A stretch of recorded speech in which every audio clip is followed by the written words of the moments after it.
Buenas tardes, querido rector, queridos compañeros, profesores de la universidad, amigos y amigas. Muchísimas gracias por acompañarnos en esta ocasión para dar por clausurado uno de los ciclos de conferencias que con mucho cariño se han preparado en este programa de cursos de verano que organiza la Universidad de La Rioja y que gestiona la Fundación de la Universidad de La Rioja con tanto esmero. Cuando imaginamos y cuando diseñamos este ciclo con el que nos queríamos hacer presentes en la sociedad, para trasladarles un mensaje de que la universidad quiere ser también un agente que invite a creer en este país, que invite a creer en trayectorias profesionales que merecen ser objeto de atención, de respeto, que invite también a confiar en que somos capaces, este país también, aunque no nos den las Olimpiadas,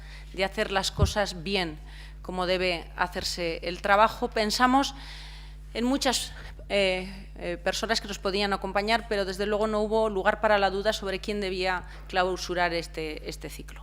Y era, sin duda alguna, el ministro Gabilondo. Ángel Gabilondo, el profesor Gabilondo, creo que se ha hecho un hueco en este ciclo de referentes por méritos propios. Primero, por su trayectoria profesional, académica intachable, y segundo, también por su compromiso. El compromiso público que le ha llevado al honor de ser ministro de un Gobierno de España y de ser nuestro ministro, el ministro de Educación.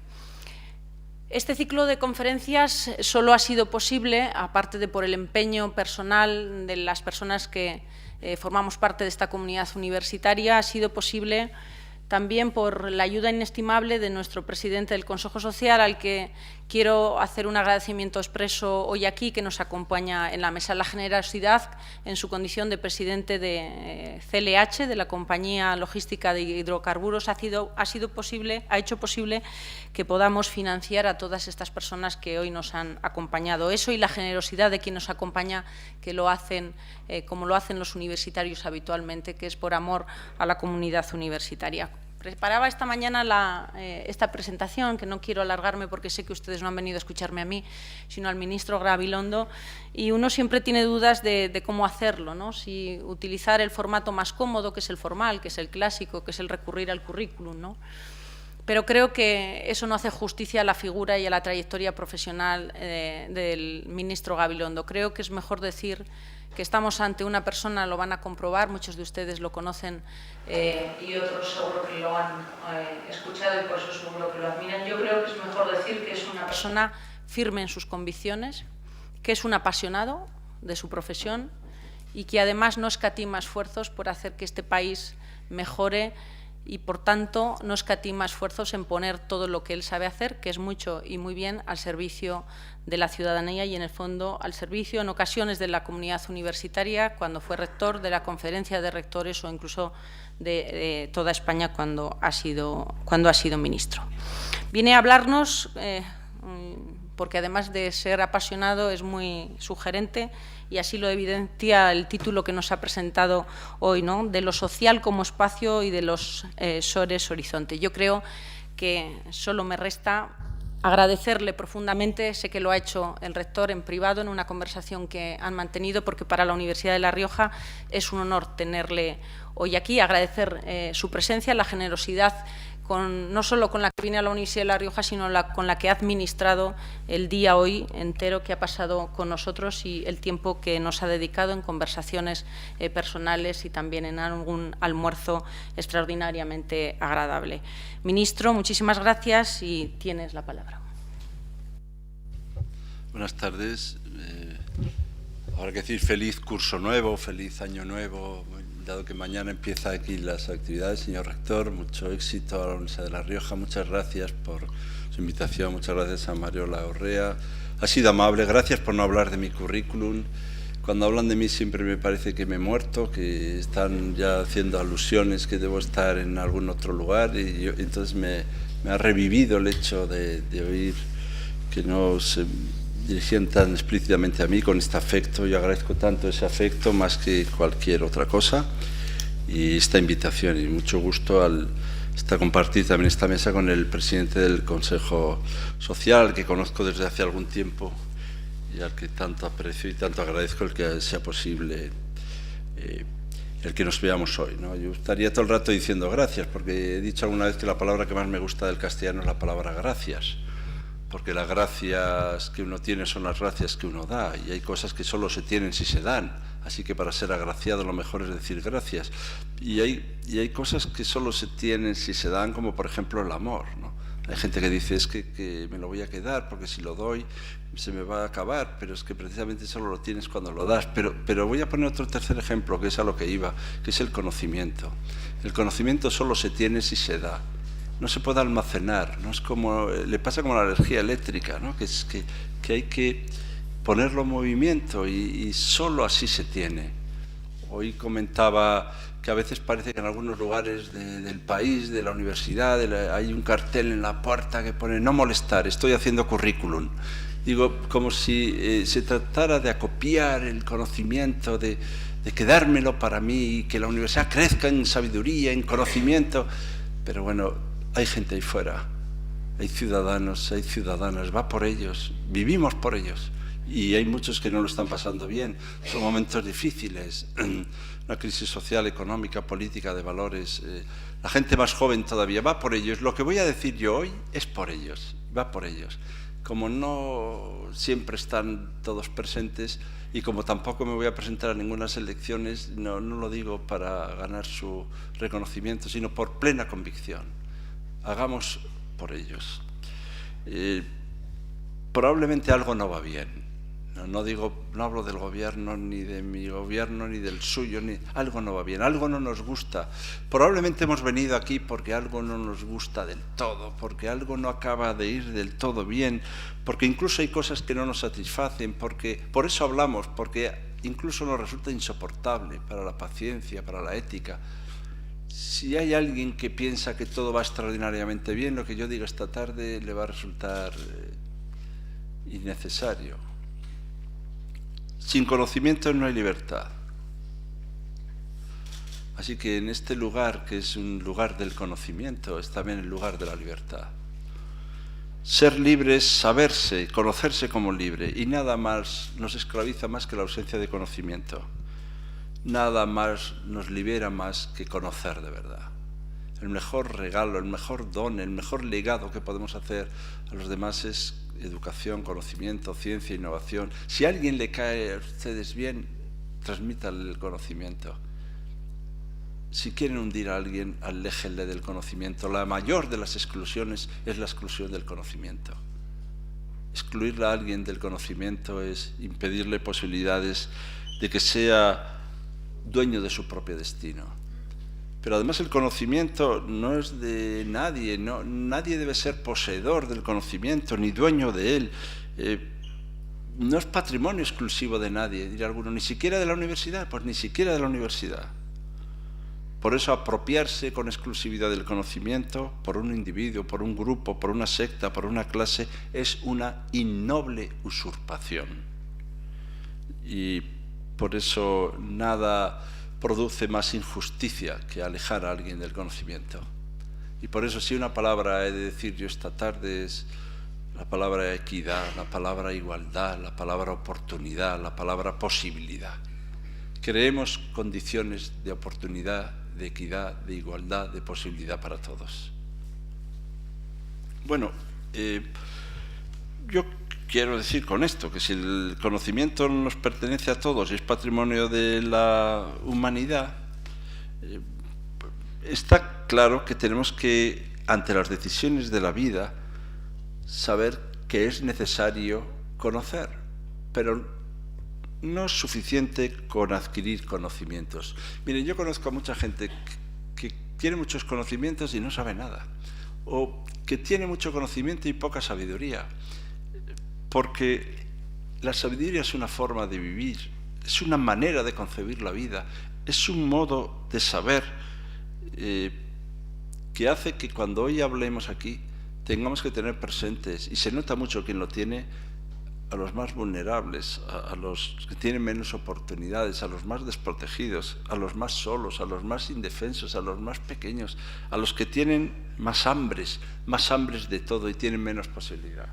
Alguno dirá, pero vamos, en esta situación tan difícil, ponerse aquí a hablar del conocimiento, digo, pues precisamente porque la situación es difícil, porque solo a través de la educación y la cultura combatiremos la miseria, el dolor y la ignorancia del mundo. Solo a través de la cultura y la educación. ¿Qué es eso de arreglemos primero los asuntos económicos y la crisis y luego ya hablaremos de cultura y de educación? Si es que precisamente solo a través de la ciencia, de la innovación, podremos afrontar en serio la crisis y abordarla con rigor y seriedad. Bueno, todo esto para señalar que yo les propongo un concepto de salud y de salud social. Y Montaigne decía que vivíamos en un mundo enfermo, que el mundo estaba enfermo, supongo que era de su época. Bueno, y decía, ¿por qué el mundo está enfermo? Dice, por la guerra, por la crueldad, por la persecución de los hombres, de los indios y de los libros, por la destrucción de la América India, por la falta de amistad y de comunicación. Fíjese qué lista más rara de enfermedades, ¿eh? No ha dicho nada del riñón, ni del hígado, ni del corazón, sino la falta de amistad y comunicación, la persecución de los indios, la persecución de los libros, las guerras, la crueldad. Pero hay un concepto ahí de salud y de enfermedad. Y yo les saludo esta tarde, yo les deseo a ustedes salud. Y cuando les deseo a ustedes salud no les estoy diciendo simplemente que no tengan enfermedades, dado que conozco gente que no tiene ninguna enfermedad y no tiene ninguna salud. La salud no es solo la ausencia de enfermedades. La salud es vivir una vida armoniosa, justa, equilibrada, ponderada, dichosa, gozosa, en armonía con uno mismo y con los otros. Ya ven que la salud se está poniendo mucho más cara de lo que parecía. Y por eso, frente al individualismo, hay un pacto social, que es la solidaridad. Y además, esta solidaridad no significa la negación del individuo. Esta solidaridad significa el reconocimiento del individuo en su singularidad. Así que a mí cuando me dicen que tengo que ser igual a todos, no me gusta, ya lo digo desde ahora. Yo quiero ser raro. Es más, a mí me gusta lo que dice René Char, desarrollad vuestra legítima rareza. Así que la prueba de que me caen ustedes bien es que los encuentro rarísimos. Y eso no significa hacerse el rarito, significa reconocer que cada vida es insustituible, singular, irrepetible, inconmensurable, sin sustituto, como dice Montaigne, que una vida humana no es nunca un medio, que siempre es un fin. Leí una noticia en un periódico que había habido un accidente monstruoso y ponía, ha habido solo un muerto. Y dije, ¿solo? ¿Ponía solo un muerto? Al que murió le debieron parecer pocos, igual le defraudó, que no murieron más, pero al que se murió le debieron parecer suficientes. Una vida humana, solo una vida humana, merece todo. Y es singular e irrepetible. Y por eso yo empiezo por reivindicar el derecho a la diferencia. Derecho a la diferencia sin diferencia de derechos. Derecho a la diferencia sin diferencia de derechos no viene sino a señalar que en lo que no podemos diferenciarnos es exactamente en los derechos. Y por eso hemos de crear espacios que no son simplemente lugares. Cuando decimos que necesitamos otros espacios diferentes, no estamos diciendo que hacen falta otros sitios donde ir, sino que hay espacios que generen ámbitos de justicia y de libertad. Y eso se llama la ética. La ética es la generación de espacios de justicia y de libertad. Ethos, ética, ethos, es un sitio, es un espacio. Es una madriguera, en realidad, la palabra que decir madriguera, donde están los animalillos, ahí, eso es un ethos, es un sitio. De tal manera que cuando te pones ahí, ya solo por estar ahí, ya tienes que ser y eres de una determinada manera. Y cuando no hay espacios éticos, te puede pasar al revés, que la rareza sea de tal tipo que situado en ese contexto llames la atención. ¿Qué le pasa a este señor, a esta señora? Es un ingenuo, es que no se entera. La creación de esos espacios que no son solo contextos, ni meros contornos, ni solo circunstancias, tienen algo de la creación de polis, de ciudad, de tramar ciudad, y tienen no poco de crear espacios de palabra. Miren, necesitamos más que nunca de la palabra, de seres de palabra. Seres de palabra. Y seres de palabra son aquellos que dicen lo que hacen y hacen lo que dicen y piensan lo que dicen y viven lo que hacen y dicen. Si encuentran a alguien así, no lo dejen, de verdad. Seres de palabra de verdad. Seres que, como decía Aristóteles, no solo dicen voces. Las voces, cosa de los animales. Los animales tienen voz, solo el hombre, solo los seres humanos tienen la palabra. La voz sirve para expresar el placer, el displacer, el gusto, el disgusto, pero la palabra sirve para expresar lo justo y lo injusto, lo conveniente y lo inconveniente. La palabra es el espacio de la justicia. Una palabra desajustada introduce injusticia en el mundo. El decir verdadero es el decir justo. Alguno dirá, bueno, entonces vamos a hacer cursos de retórica. Bueno, no está mal. Pero es que nuestra verdadera palabra es nuestra forma de vida. Esa es nuestra palabra. La palabra de uno es su forma de vivir. Así que, para verle cómo uno piensa, está muy bien ver cómo uno vive, su forma de vivir. La palabra que vincula nuestro vivir a nuestro decir, esta es la verdadera palabra. Por eso tenemos que ser artesanos de la belleza de nuestra propia vida. Lo que importa es ser bello por la forma de vivir. Eso es lo más difícil. Ahora, ser guapo debe ser interesante al que le pase, pero lo interesante es ser bello por la forma de vivir, ser artífice de la belleza de la propia vida, artesano de tu propia belleza, no solo un artefacto. Pues ¿sabes lo que pasa? Que hay muchos artefactos y pocos artífices. No hace falta ser de filología para ver la distinción. Y ser artífice de tu propia belleza es también ser artífice de la ciudad. Quien no cuida la palabra no se cuida de sí mismo. Quien no cuida la palabra justa no se cuida de la ciudad. Decía, bueno, ahora que hay tantos debates sobre la política, Platón en su libro El político, que está muy bien, decía, es que el político debe ser especialista en articular, vertebrar, tejer ciudadanos, ¿no? Crear un poco polis, hacer... Y hay personas que son capaces de vertebrar. Estás con ellos y siempre están generando algo común, generando un bien común, generando comunidad, generando comunicación. Y hay personas que lo que se dedican es a desmembrar, a articular, chacineramente, a aislar, a separar, a dividir. Son verdaderamente amputadores profesionales. Y por eso un buen detector de la solidaridad no es solo el que tiene más o menos filantropía, sino es el que tiene más o menos capacidad de generar espacios comunes, ámbitos comunes, espacios de decisión compartida, espacios donde te juegues algo con alguien, luchar algo por algo con alguien. Nada te une más a alguien que eso, nada, nada. Si han tenido alguna vez la suerte en la vida de luchar con alguien por algo, eso les unirá a ellos más que nunca, porque eso, ¿saben cómo se llama? Eso se llama amor. El amor, como dice Platón, no es el movimiento que conduce del uno al otro. Yo no estoy en contra de los movimientos que conducen del uno al otro, en absoluto. Del yo y del tú, del tú y yo, el yo y tú, sobre todo adolescentes, que es precioso. Tú y yo y tú, y nosotros, precioso. Pero, estando eso muy bien, Aristóteles también sabe, porque ha leído a Platón, que el amor no es el movimiento que conduce del uno al otro, sino el movimiento que conduce a ambos en la dirección de algo otro. Claro, el movimiento del uno al otro es interesante, pero el movimiento con otro hacia algo otro es todavía más interesante. Y por eso el verdadero amor es un amor que no te pone delante del otro para impresionar, sino supone a su lado para caminar. Y por eso hablaba de seres horizonte, y por eso hablaré de seres horizonte, porque el horizonte tiene una cosa estupenda, que es que nunca se llega al horizonte. Si ustedes quedan una tarde a merendar en el horizonte, están perdidos, porque no merendarán, porque según vayan al horizonte, el horizonte se desplaza. Y entonces alguno dirá, pues entonces ¿para qué sirve el horizonte? Y luego leeré el texto de Eduardo Galeano, para qué sirve el horizonte. Pero ya se lo anticipo. El horizonte sirve para caminar. Y si uno requiere libertad, autonomía y responsabilidad, requiere también instituciones justas.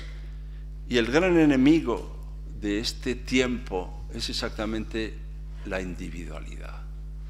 No el individuo, yo no estoy hablando en contra del individuo, sino las políticas que creen que el centro de todo es solo el individuo, olvidando que es el individuo en común, es decir, el ser singular.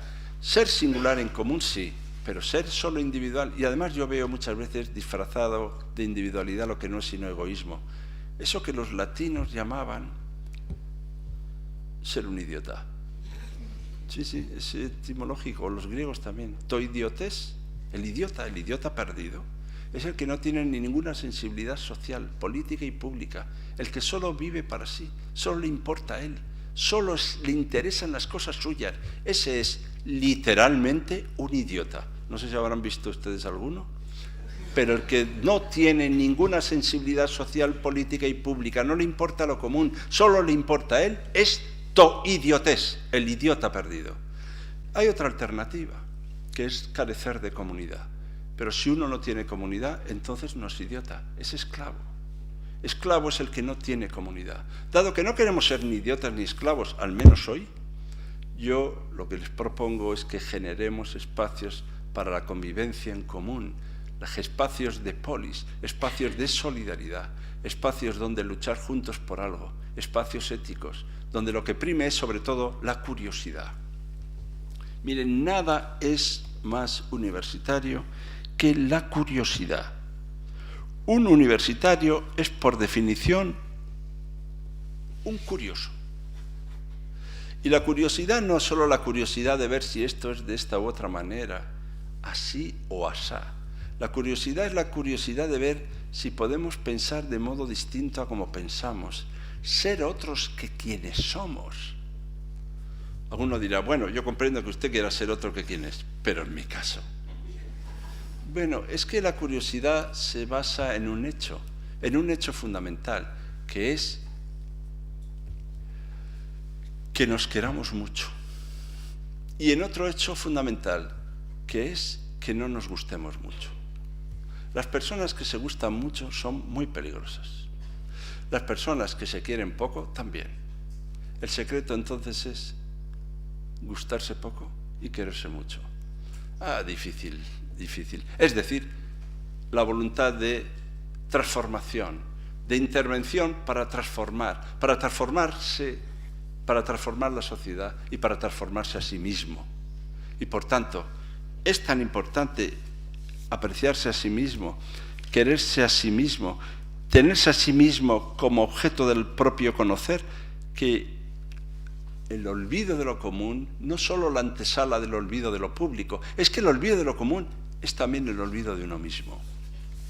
Y yo les propongo que se cuiden mucho, que se cuiden mucho, que se cuiden y cuiden una y otra vez de sí mismos y de los otros, y que la cultura y la educación es ese cuidado, y que el gran enemigo es la pobreza. La pobreza es la mayor exclusión, la mayor soledad. Y hay muchos tipos de pobreza, ¿eh? Cuidado con la pobreza. Hubo un concilio, que creo que es el de Nicea, pero esto lo pueden ustedes revisar, que defendió que la riqueza no era un pecado. Era interesante el debate, si la riqueza es un pecado. Y yo les voy a decir una cosa, yo soy partidario de la riqueza y de luchar contra la pobreza. Así que no se molesten si yo defiendo la riqueza. Lo que no soy partidario es que la tengan unos sí y otros no. Y sobre todo menos partidario de que los tengan unos a costa de otros. Y por tanto, todo lo que sean políticas y procesos en la dirección de ganar en riqueza en todos los sentidos de la vida, esa plenitud debe ser un horizonte también de lo común.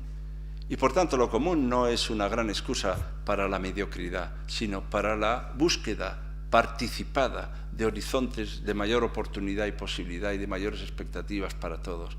Contra la pobreza, el cuidado y el cultivo de uno mismo. Y el cuidado y el cultivo de uno mismo, contra el olvido de lo común, del bien común, de la comunicación, empieza por aquellas cosas que decía Marco Aurelio. Si quieren leer un libro, por ejemplo, Los pensamientos de Marco Aurelio.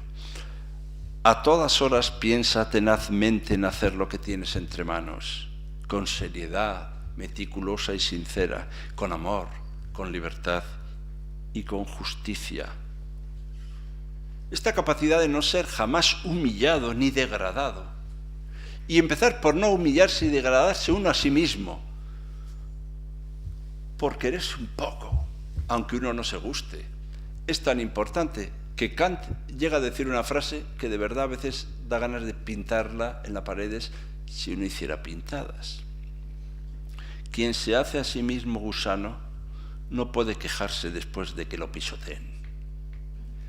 Quien se hace a sí mismo gusano no puede quejarse después de que lo pisoteen.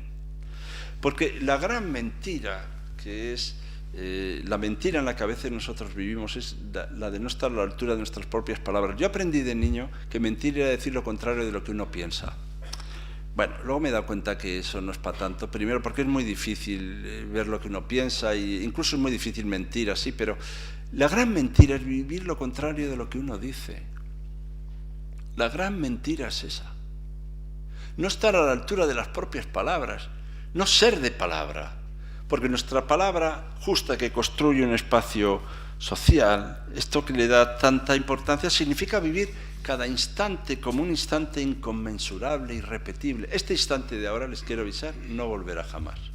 Y alguno, menos mal. Bueno, pues no volverá jamás.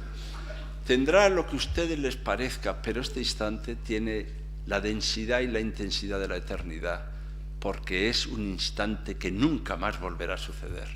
Y eso le da una plenitud tan grande que en el libro Exactamente Secretum de Antonio Prieto, donde es un libro que se habla de una sociedad que ha vencido a la muerte, donde ya nadie muere, tiene que elegir la edad en que se quiere quedar, no puede tener hijos, eso sí, y no puede desde luego reproducirse ni elegir edad, solo se queda en una edad para siempre, y entonces hay un insurrecto que dice: yo quiero morir. Dice: ¿cómo? Y el libro es el juicio de uno que quiere morir. Y el que quiere morir dice: yo quiero morir porque quiero que cada vez que mire las estrellas vea ese instante irrepetible, inconmensurable, tenga tal intensidad, tal eternidad, tal que sea irrepetible. Bueno, el juicio acaba bien, quiero decir, le condenan a muerte, que es lo que quería, pero acaba mal, porque no quería morir ese día, sino cuando le tocara. Pero es interesante hablar de esta voluntad también de darle intensidad a nuestra propia vida, porque a veces lo que nos faltan son personas que vivan intensamente su existencia.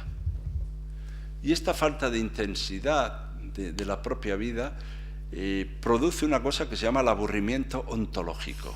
Vivimos en tiempos de gran aburrimiento. El aburrimiento, los alemanes lo saben bien, Langeweile, es el puro durar de lo igual. Que todo da igual, que da lo mismo, que hagas lo que hagas, no pasa nunca nada diferente. Esto alivia a los rectores, alivia a los ministros, alivia a todos los que tienen puestos de responsabilidad, a los directores, presidentes, porque pases lo que pases, todos aburridos. Pero la lucha contra el aburrimiento ontológico, que hace que cada instante sea indiferente, esto que da intensidad a la vida, significa exactamente vivir cada instante, como decían los grecolatinos, como si fuera el último momento de tu vida. Como si esto fuera lo único y último que vas a hacer en tu vida. Vivir como a punto de morir. Bueno, yo suelo decir, para animar, vivir como a punto de nacer, porque uno no deja de nacer nunca, nunca deja de nacer. Y además decía Séneca, y en el momento de ir a dormir, digamos con alegría y una sonrisa en el rostro: he vivido, hoy he vivido. Esto es muy interesante porque señala así Séneca: los momentos del día desde el amanecer hasta el crepúsculo se ponen en relación con las estaciones del año, de la primavera al invierno, y esta con las edades de la vida, desde la infancia hasta la vejez. Es cuestión de vivir la larga duración de la vida como si fuera tan breve como una jornada, y en vivir cada día como si la vida entera estuviera contenida en él. Todas las mañanas debemos estar en la infancia de la vida, pero vivir toda la duración del día como si la noche fuera a ser el momento de la muerte. Bien, un poco tristón, ¿no? O no. O precisamente un estímulo, una razón, una fuerza, una provocación para vivir sin estar entorpecido por algunas ocupaciones que nos distraen. Si tenemos que realizar nuestra vida viviendo de una manera tan fluida como si fuera siempre lo único y lo último que hemos de hacer, para quienes creemos en las políticas públicas, significa vivir en un estado de permanente intervención. ¿Para qué? Para combatir la arbitrariedad, para eliminar situaciones de vulnerabilidad de personas y de grupos que les hace ser víctimas de otros. Intervenir para abatir los obstáculos que interfieran en la autodeterminación y la autorrealización de los grupos. Intervenir para hacer reformas que ahonden el estado del bienestar. Y no siempre encontramos condiciones para eso, ni discursos constructivos. Y yo lo que les digo es que para quejarse hay que ser más exigente. Quiero decir que hay gente que se queja un poco. Yo les sugiero que seamos muy exigentes para quejarnos de alguien. Y además les voy a proponer otra cosa, que es que todos los días hablemos bien de alguien. Un ratito, no mucho tampoco. De uno. Algunos me dicen, pero hay que cambiar o siempre es del mismo, porque si hay que cambiar yo no tengo tantos. Digo, bueno, miren, es que es muy importante sacar también lo mejor de uno mismo, hacer crecer y florecer aquello que en uno mismo también son buenas posibilidades de vida, y hacer la prueba de hablar bien de alguien de verdad, de corazón, porque miren, nosotros somos también lo que hacemos. Nuestro verdadero ser es también nuestro obrar. Hay gente que dice, yo no soy un asesino, eso sí, mato todos los días a alguien. Pues mira, si matas todos los días a alguien, se te va poniendo como un airecillo de asesino, que se parece bastante al airecillo que se te va poniendo si haces todos los días algo decente por alguien. Es decir, un aire distinto. Porque el verdadero ser del hombre, como dice Hegel, es su obrar. Y por tanto, lo que estamos requiriendo en este momento son personas de referencia en su acción, en su actuación, como antes he dicho, en su palabra. Seres verdaderamente de palabra. Que veamos en su forma de vivir aquello que verdaderamente preconizan y dicen, aquellos valores, principios y convicciones, que nos rijamos por ellos. Y por eso yo he defendido y sigo creyendo que en esto es determinante la educación, que la educación es la mejor política social, que nada ha hecho por la igualdad y la vertebración social como la educación, que la socialización y universalización de la educación como bien público ha sido un gran esfuerzo de la sociedad española, generando igualdad de oportunidades contra la exclusión, buscando esta inclusión. Miren, la presencia de todos siempre se sostiene en algún tipo de pacto, en un acuerdo no explícito, que es en el acuerdo de estar dispuesto a dejarse decir algo y no creer que uno lo sabe ya todo y mejor que los demás. Ustedes han preparado muy bien esta conferencia, lo veo. Lo dice Plutarco, que hay que preparar muy bien las conferencias, no las que uno va a dar, sino a las que uno va a asistir. En su obra sobre cómo se debe escuchar. Y dice, estar dispuesto a dejarse decir algo. No creer que uno lo sabe ya todo y mejor que los demás. Estar dispuesto a aprender, permanentemente a aprender. Pues nos lleva a decir que yo no solo he pensado, y lo hemos dicho y lo hemos compartido, que la educación es la mejor política social, sino que ahora hemos de decir que es la mejor política económica. Y hay que poner la educación en el corazón de la economía. Una economía sin educación es una economía sin corazón. Y debe ser, además, la educación y la universidad protagonista de las transformaciones sociales, de la innovación social. Yo ya sé que no saldremos de esta crisis solo con educación, pero les aseguro que sin ella no saldremos en absoluto. Que es un factor determinante de progreso y bienestar social. Y también, como tantos de ustedes saben, para alivio de los educadores, no se educa solo en horario escolar. Aprender que no se educa solo en horario escolar significa también reconocer que todos socialmente participamos con nuestra transmisión de valores en la generación de una sociedad diferente, que no solo es contagiosa la enfermedad, que también es contagiosa la salud, que la salud también se contamina, que también se transpira y que, por tanto, cuando a veces decimos que los jóvenes de hoy no tienen valores, tenemos que mirarnos un poco también a nosotros mismos. Yo el otro día leí unos textos, los copié por ahí, ¿no? Algún día los sacaré de Sócrates, que hablaba de los jóvenes de la época. Es que los jóvenes de ahora no valen para nada, decía eso. Es que contestan y además cruzan las piernas, decía el pobre Sócrates. Bien, siempre hemos pensado que los jóvenes, pero ¿y nosotros qué tal? Bueno, aquí hay muchos jóvenes también, ¿no? Pero quiero decir, también preconizamos con nuestras formas de vida, modelos de vida. Si vivimos para los honores, los poderes, las riquezas, si hacemos del éxito la única meta de la vida, si pensamos que lo único que importa es triunfar a cualquier precio sobre el otro, si entendemos que la competitividad es la anulación del otro, pasar por encima de él, luego miramos alrededor y no nos gusta lo que vemos. Pues mire, yo ya he descubierto a estas alturas de la vida que cuando algo no me gusta mucho en otro es que lo tengo yo. Y desde luego, si no lo soporto a alguien, es que se parece a mí muchísimo. Yo, por tanto, lo que vemos más bien fuera en una sociedad que no nos gusta, nos tenemos que preguntar hasta qué punto está ya en el corazón de aquello que nosotros mismos vivimos.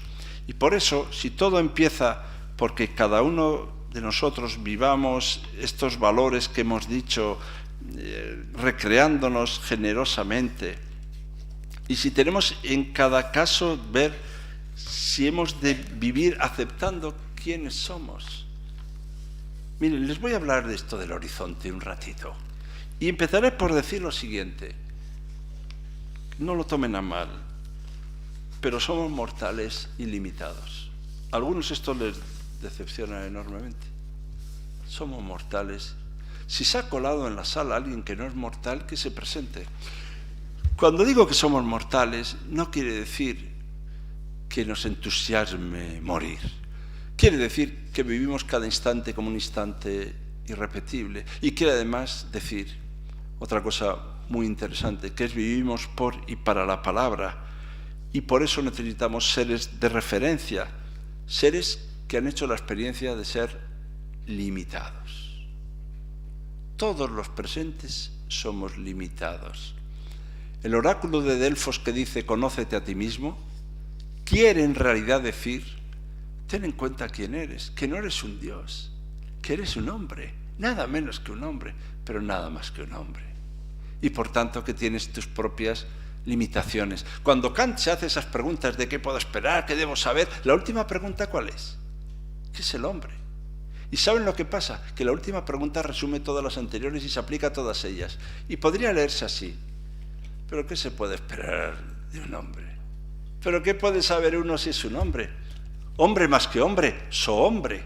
O dicho de otra manera, so ser humano, por incluir a quienes hemos de incluir, que son humanos, que son como nosotros, con nosotros, aunque a veces parece que empleamos la palabra hombre discriminando a las mujeres. Los seres humanos. Y si somos seres humanos, tenemos que dar dimensión humana a todo lo que vivimos y ponerlo en esa dimensión que es nuestra medida. Y para eso necesitamos seres de referencia. Y no basta con quienes tienen éxito o son conocidos. A veces nos faltan personas concretas que con su forma de vivir y de pensar nos provoquen, nos convoquen a modos distintos de vida, que a veces en un mundo en el que estamos dislocados, desubicados, que se agudiza nuestro desamparo y nuestra soledad, personas que sean verdaderamente admirables, dignas de admiración, como quién nos gustaría ser. Bueno, cuando tenemos 10 años está bien resuelto, ¿no? Como quién nos gustaría ser. Pero una vez que ya no somos ni bomberos ni delanteros del equipo local, ¿qué otras cosas, como quién nos gustaría ser?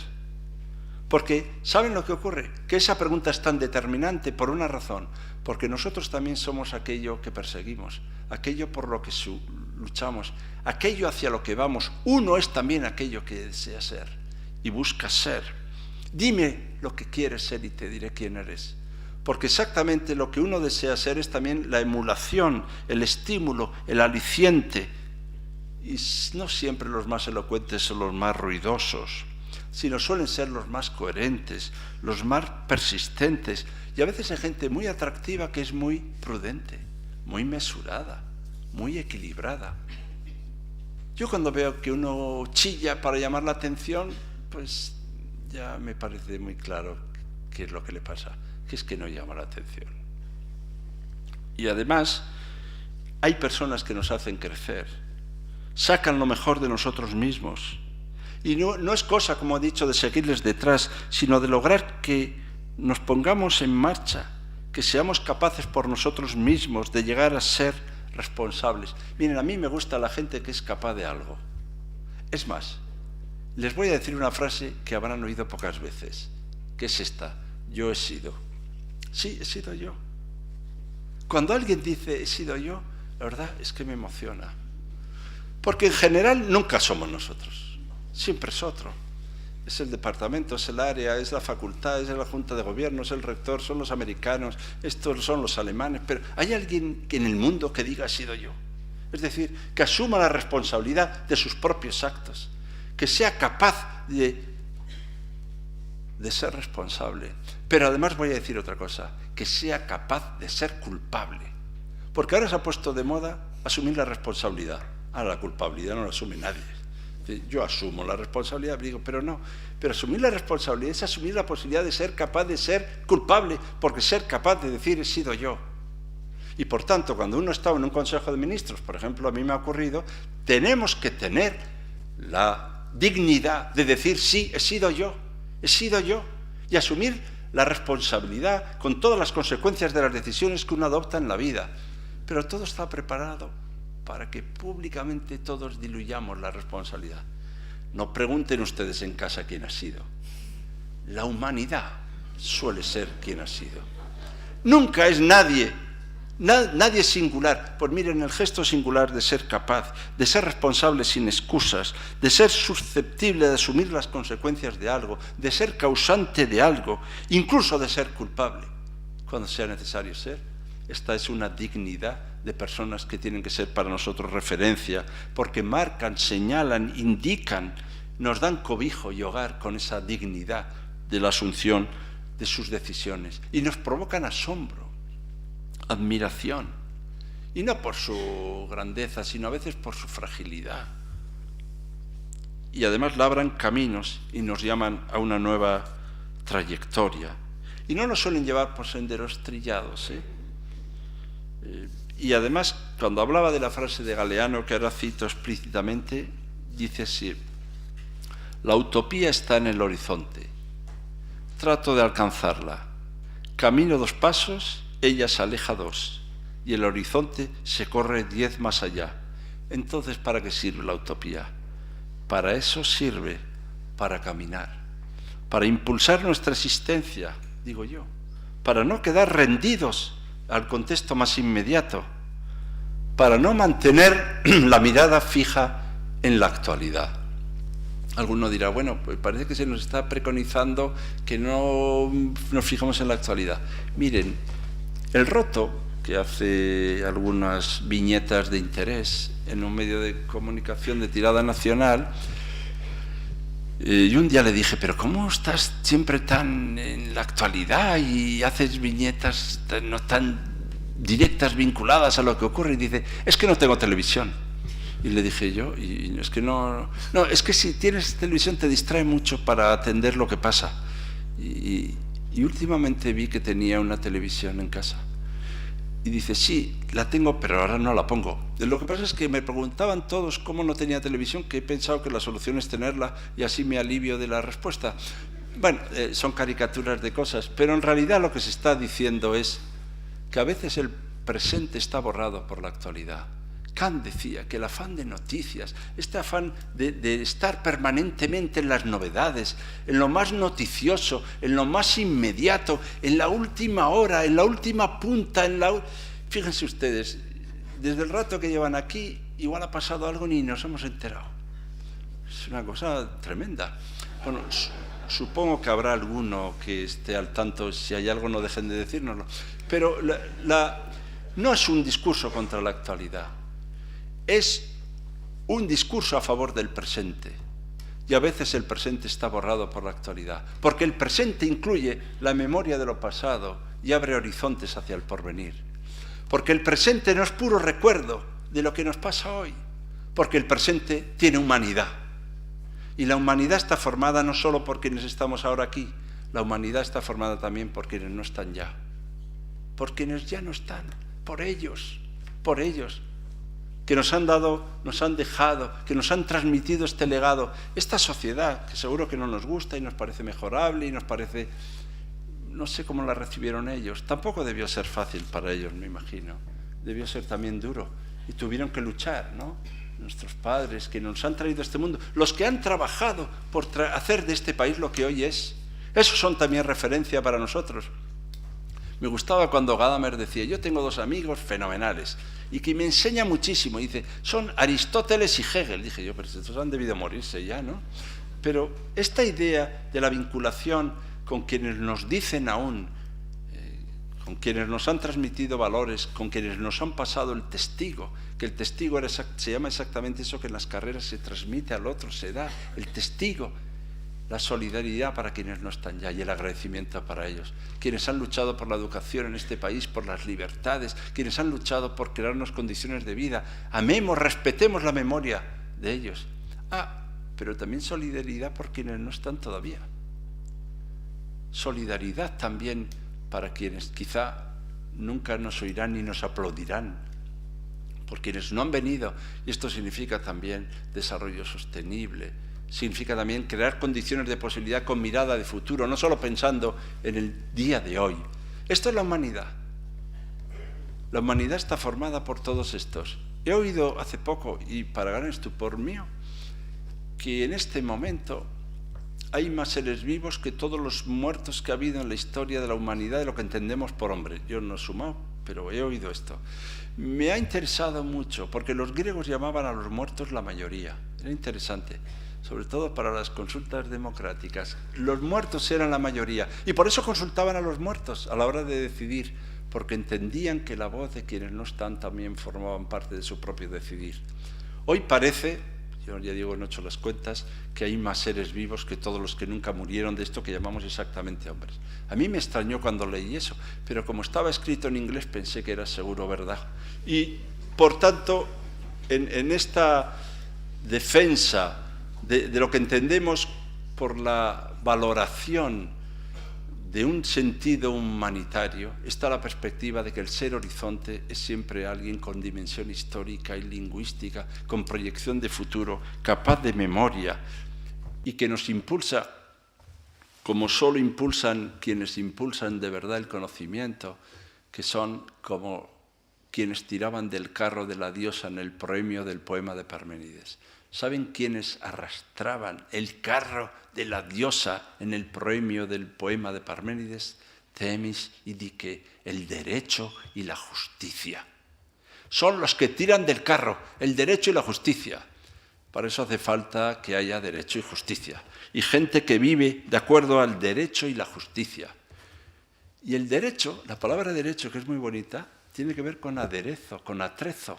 El derecho, el experto en derecho es el que es capaz de hacer, no digo manoseos, digo atrechos, aderezos, que sabe combinar, conjugar, hacer una narración, vincular argumentos, tomar decisiones en espacios de deliberación. Pero hay que ser diestro para ocuparse del derecho y saber aderezar. Pero ¿saben ustedes cuál es la salsa que adereza el derecho para que haya salsa? Es la justicia. La palabra justicia viene de jus juris, que es jugo, jugo. Y es curioso que solo con el jugo de la justicia uno puede aderezar y ser diestro en el derecho. Supongo que aquí hay profesores de derecho que sin amor por la justicia, pues así nos sale el aderezo, un poco... pasta boba, y por eso el amor a la justicia y a la libertad, la dimensión ética del derecho, son tan determinantes que si no perderemos todo horizonte.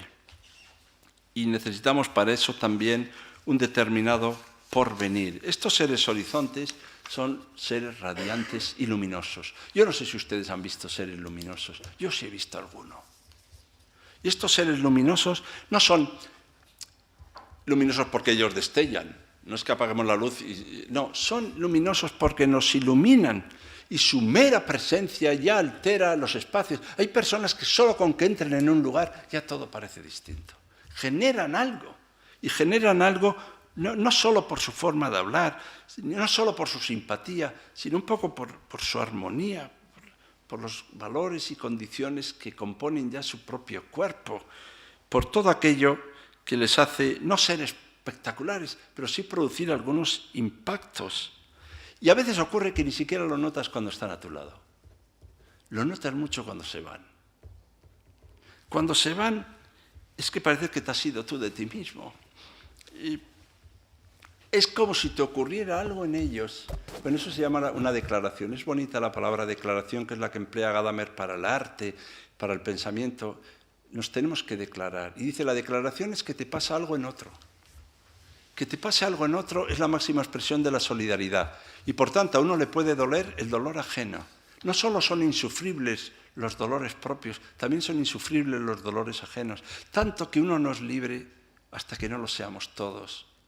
Tanto que hay un cierto miembro fantasma, este miembro fantasma que es el brazo que te duele, aunque no lo tengas, que es la pertenencia a una comunidad, la idea de que estás compartiendo algo común. No se trata, por tanto, de decir hazlo como yo, se trata de que quien habla de verdad te dice hazlo conmigo.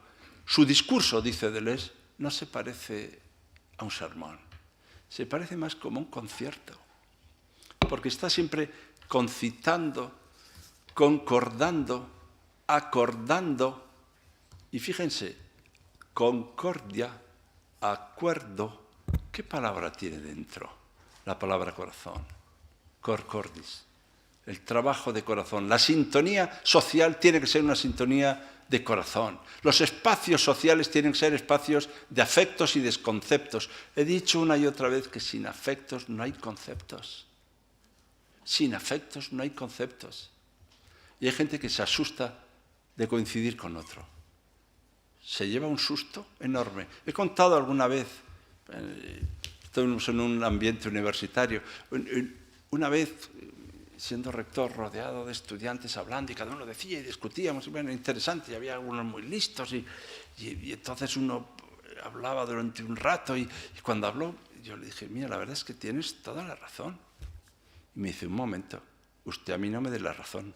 La verdad empezaba la cosa interesante toda vez que él, que estaba liderando un gran grupo, ya se vio humillado por el hecho de que el rector le diera la razón delante de los demás, cuando lo que quería era pelear en serio, ¿no?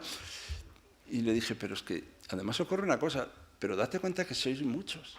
Y este es tu argumento, pero hay que oír el argumento del de al lado. Y aquí hay miles de personas y hay que escuchar a todos. Me dice, a usted lo que le pasa, me dice, es que es un demócrata. Dice, más que demócrata. Y luego me dice, sodemócrata. Cosa que he contado muchas veces, seguro que alguno me lo ha oído hablar. A mí me sorprendió mucho que me llamara sodemócrata. Supongo que lo debería ser más.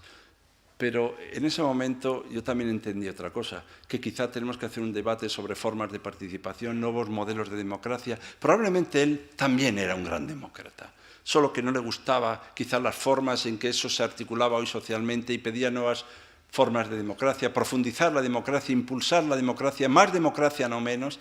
Yo entiendo otras formas alternativas, quizá asamblearias, pero era interesante el susto que le daba coincidir. Coincidir con otro encima mayor y con corbata le parecía ya que había un deterioro personal. Y ocurre a veces que socialmente nos asustamos de coincidir con otro, de encontrar que lo que el otro dice es razonable, que encontrar que lo que el otro defiende, aunque no sea de mi secta, de mi ideología, de mi religión, no está mal. Y buscar espacios para articular. Mire, quien es capaz de hacer eso es también alguien lleno de atractivos. Y porque la educación no es solo sacar de uno lo mejor de sí mismo, que eso sí está muy bien, pero los grecolatinos decían que la educación no era sacar de dentro, sino incorporar de fuera, que tenía más que ver con la escucha, con la capacidad de hacer cuerpo, con la capacidad de ir ganando y con la capacidad de hacer crecer en. Por eso criticamos a veces a quienes creen que la educación es adaptarse al mundo existente o adaptarse al entorno en que uno está. Algo así como que el buen profesor, al acabar el año, por fin ya él es adolescente. Dice, hace un año bueno, por fin ya he conseguido yo ser un adolescente más.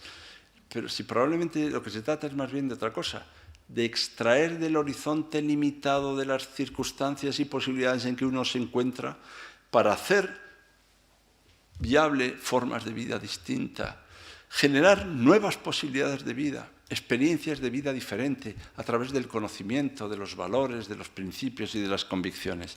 Por eso quería dar, para acabar casi, una vuelta de tuerca a este asunto.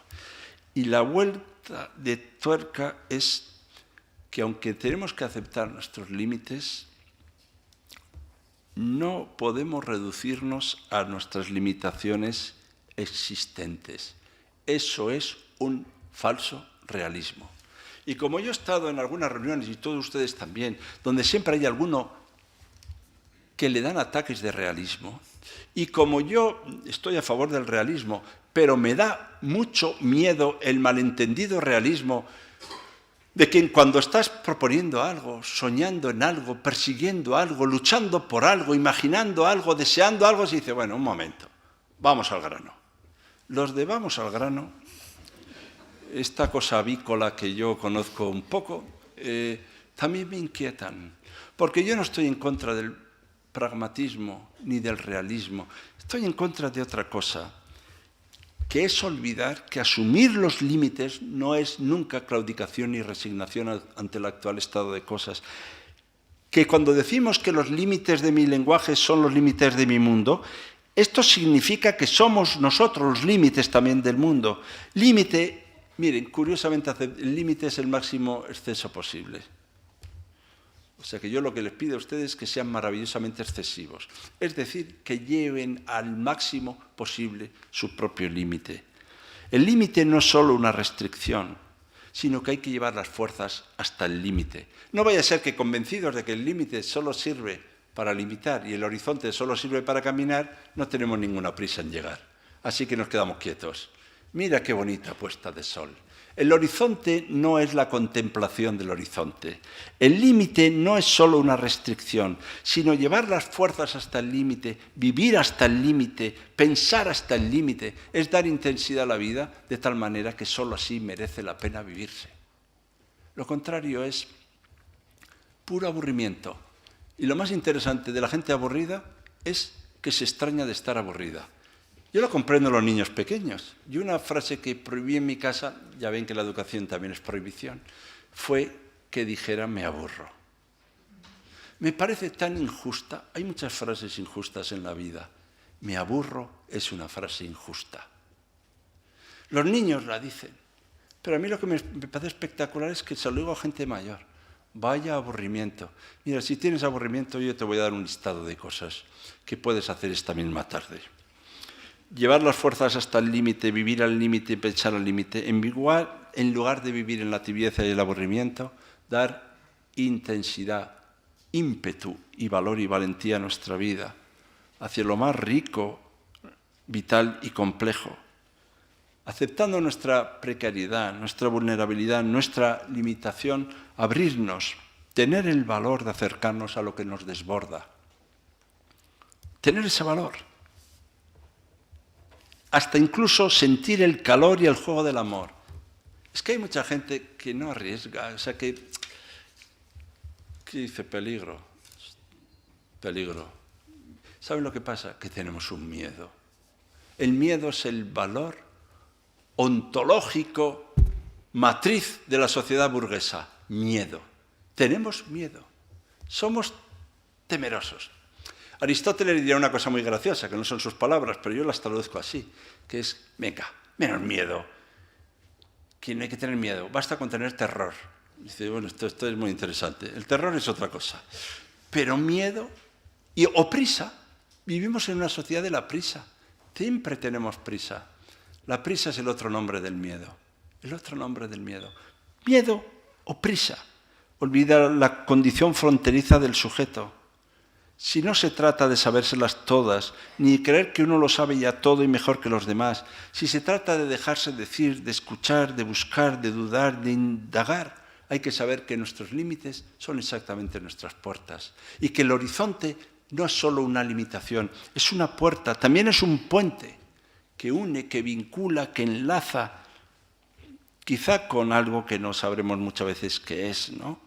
Y por eso necesitamos gente. Y son estímulo y referencia para nosotros porque siempre están coqueteando con los límites. A mí ya solo me atraen los limititarras, los que están todo el día en esa frontera infranqueable de lo que parece que no se deja decir del todo con toda claridad. Estoy a favor de que 2 más 2 sean 4, pero nunca me he quedado sin dormir por eso. Me gustan más, alguna vez lo dije, las cosas que me quitan el sueño que las cosas que me dan sueño. Y con esto estoy señalando que para vivir vidas diferentes, tránsitos hacia vidas más justas, necesitamos un cierto ir más allá de lo cotidiano y de lo inmediato. Y a esto le llamo yo la dignidad. La dignidad es una condición que no se satisface con lo que uno ya vive, que no se satisface con lo que uno ya conoce. Es la dignidad también de otra forma de vivir, de otra forma de nacer. Y quizá hoy, en este ciclo que yo tanto agradezco que se haga, ¿no? de esa referencia de quienes se debaten con el límite y nos convocan a ir con ellos más allá del limitado horizonte en el que vivimos, y además hacia espacios de curiosidad ética, de justicia y de libertad, y que además nos instan a crear espacios para lo común, para la comunidad y para la comunicación, y que además saben que no hay ningún otro espacio que sea eso posible, si no es un espacio común de seres singulares, que son capaces de superar su individualidad sin dejar de ser individuos. Esto me lleva a una necesidad, que es acabar esta intervención con una palabra que es la palabra con la que acaba el Quijote. Así como he empezado con una palabra, que es la palabra que tiene Goethe en la puerta de su casa, en un leño escrito, donde dice salve, salve, yo les saludo, os saludo, os deseo salud, os deseo no solo que no tengáis enfermedades, sino que tengáis una vida dichosa, armoniosa y gozosa. Del mismo modo que he empezado diciendo salve, os saludo, os deseo salud, ahora acabo con la última palabra con la que acaba el Quijote. Bueno, la primera con la que empieza lo sabemos, pero la última a veces se nos olvida. Y la última palabra con la que acaba el Quijote es la palabra vale, vale. Y vale no quiere decir, bueno, vale, ya cállese que lleva 1 hora. Bueno, vale también podría ser eso. Vale no es vale ya, basta ya, vale no es eso. El vale lo escribían también los latinos en las cartas que dirigían unos a otros, porque hablaban en un futuro muy interesante. Escribían en el tiempo que es un futuro en el pasado. Cuando recibas esta carta, yo ya habré viajado hacia Salónica. Una cosa de esas como las que se hacen ahora, que es que dejas un vídeo cuando te mueras, que lo vean todos. Pues una cosa así, una especie de introducir el futuro en el pasado a la hora de escribir. Vale quiere decir que seas alguien de valía, que seas alguien con valentía, que tengas el valor, la valía y la valentía de estar a la altura de tu propio valer, que tengas la decisión de ser valiente. Y miren, yo he encontrado algunas personas que son para mí de referencia. Lo que les puedo decir es que todos ellos me han parecido seres muy valientes, muy poco temerosos, que no se entregaron nunca al realismo del miedo de lo más inmediato y que siempre se debatieron con posibilidades que otros llamaban imposibilidades, con posibilidades que otros llamaban utopías, con posibilidades que otros llamaban ingenuidades. Pues miren, tráigame usted esos, de los de lo imposible, de lo ingenuo, porque esos son ingredientes amputados también de la realidad. Y a veces llamamos realismo a la negación de esas dimensiones de lo real. A veces el realismo es una forma de amputación de la realidad. Así que dicho todo esto, vale.